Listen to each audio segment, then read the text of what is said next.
Souvent, les personnes qui commencent avec le marketing par email nous demandent « D'accord, je sais que je dois d'abord créer une relation avec mon public avec des emails utiles et généreux. Mais après tout, j'ai une entreprise et je dois aussi vendre. Après combien de temps puis-je proposer une vente ?» Dans cette vidéo, je te donnerai un guide pratique pour l'envoi d'emails promotionnels. Bonjour, je suis Alexandra et ceci est la chaîne de MyChef, la plateforme italienne de marketing par email la plus simple et amusante sur le marché. C'est ici que nous publions nos vidéos sur comment tirer parti du marketing par email pour atteindre plus de clients potentiels et vendre davantage. Abonne-toi à la chaîne et découvre tous nos secrets pour obtenir plus de résultats avec le marketing par email.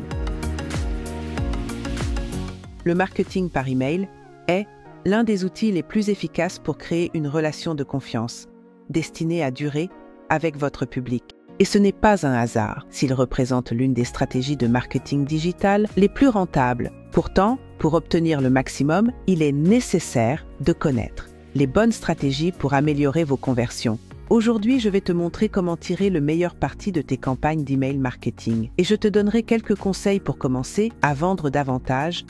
La première question que je veux te poser est de savoir si les abonnés à la mailing list te connaissent bien, clairement, s'ils viennent de s'inscrire à ta liste de diffusion ou si tu leur envoies le premier email après longtemps. La réponse est non. À ce stade, je te déconseille d'envoyer des emails commerciaux à tes contacts. Pour une raison, ils ne sont probablement pas prêts à acheter. En effet, ils pourraient ne pas savoir ou ne pas se souvenir de qui vous êtes, de quoi vous vous occupez.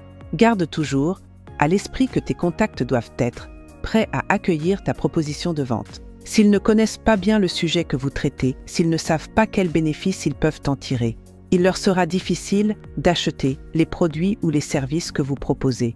Même les personnes fidèles à votre marque pourraient ne pas comprendre le panorama des solutions que vous offrez. Si, en revanche, vous envoyez régulièrement des emails que vos contacts ouvrent et lisent avec intérêt, eh bien, alors ils pourraient être prêts à acheter ce que vous proposez. Mais je veux vous donner un conseil, ne vous limitez pas à envoyer un seul email promotionnel. Plutôt, tu devrais créer un petit entonnoir de marketing ou tunnel de vente. Un tunnel de vente a pour objectif de guider les personnes à travers le processus d'achat. Et, dans le cas du marketing par email, il prévoit l'envoi d'une série d'emails qui ont précisément cet objectif. Mais combien d'emails faut-il inclure dans votre tunnel?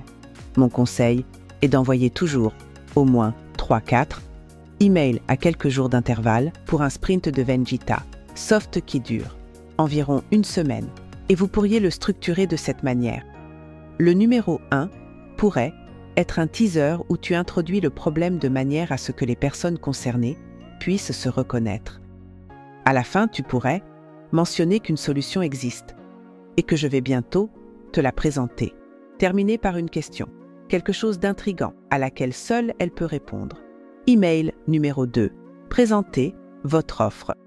Parle des bénéfices que les personnes obtiendront avec ce produit ou ce service. Email numéro 3. Raconte une histoire ou présente un cas d'étude d'un client qui a résolu le problème dont tu as parlé dans l'email numéro 1. Et qu'est-ce que cela signifie pour eux?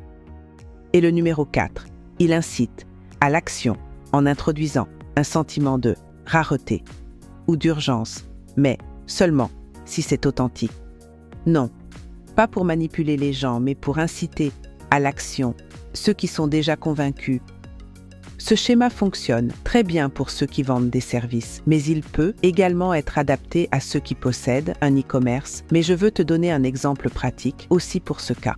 Une entreprise qui produit des produits de soins de la peau s'apprête à lancer une nouvelle gamme de nettoyants biologiques. Elle pourrait structurer ce petit entonnoir de vente de cette manière, mais le numéro 1 présente le problème ou le désir que le public cible a. Un exemple, la peau terne et sèche surtout en période hivernale. En conclusion, il est mentionné qu'il arrive quelque chose de spécial qui résonne avec ce défi. Belle numéro 2. Avec beaucoup d'enthousiasme, une gamme est présentée, les bénéfices, les caractéristiques, les avantages, la transformation de la peau grâce aux ingrédients de qualité. Le mail numéro 3 pourrait contenir quelques avis de testeurs ou d'influenceurs qui ont eu l'opportunité d'essayer les produits en avant-première. Et le mail numéro 4 contient l'invitation à l'achat et peut-être des éléments d'urgence et de rareté, par exemple. Un code de réduction pour garantir le prix de lancement, mais seulement dans les 48 premières heures, en somme, avant d'envoyer un email de vente. Il est fondamental d'obtenir la confiance des abonnés. Assure-toi que les personnes sont réellement prêtes à acheter, qu'elles connaissent ta marque, ce que tu offres et comment tu peux les aider avec ton offre. Lorsqu'il s'agit d'envoyer des emails, la connaissance de votre public est donc fondamentale. Il est fondamental de comprendre à quelle étape du tunnel se trouvent les personnes, afin de pouvoir envoyer les bons messages au bon moment. Une fois que votre public sera prêt à recevoir votre offre, ne vous limitez pas à l'envoi d'un seul email commercial. Prépare les personnes à ta proposition avec une série d'au moins 3-4 emails. J'espère que cette vidéo t'a été utile, mais si tu as des questions ou de simples curiosités, n'hésite pas à les laisser dans les commentaires. On se voit dans la prochaine vidéo.